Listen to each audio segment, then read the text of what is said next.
Баршаңызға қайырлы күн. Бүгін мен сіздерге тіс күтімі туралы айтатын боламын. Ол үшін сіз каналға тіркеліп, лайк басуды ұмытпаңыз. Халық арасында жас үлкейген сайын тістердің түсуі табиғи процесс деген ұғым кеңінен таралған, бірақ қазір ғылымның өрістеуіне байланысты мұндай пікірмен келіспеуге болады. Ғылымның соңғы жетістіктерін қолдана отырып, тіс ауруларын болдырмау үшін алдын ала шаралар жасап, тіс тазалығын әрдайым сақтап жүрген адамның тістері ұзақ уақыт, тіпті өмірінің аяғына дейін өз дәрежесінде сақталады. Әрбір түскен тіс адамның жалпы денсаулығының нашарлауына әсер етеді.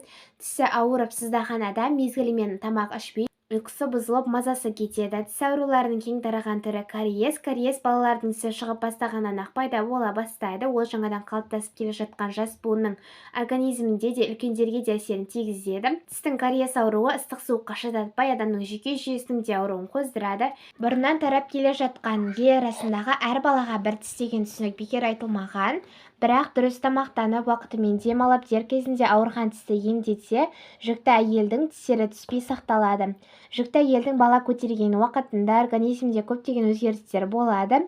Өмірге бет алған сәбидің қалыптасуына неше түрлі микро-макроэлементтер қажет. Бұл заттар балаға келешек ананың ішкен тамағымен бірге барады. Дұрыс тамақтанбағандықтан бұл заттарды болашақ нәресте ана организмінен алады. Көп жағдайда жас аналар тістерінің түсетін себебі де сол. Ауру тістер балаға ауру тіс инфекциялық орта болады да, органдары жаңадан қалыптасып келе жатқан баланың сүйегі немесе басқа да мүшесінің жұмысы нашарлауына әкеліп соғады. Болашақ ана дүниеге дені сау нәрестені әкелем десе, аурудың алдын алып, тіс дәрігеріне дер кезінде қаралуы керек.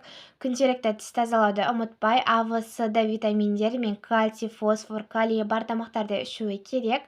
Бұл айтылған заттар сүт тағамдарында, алмада, сәбізде, қызылшада, балықта көптеп кездеседі.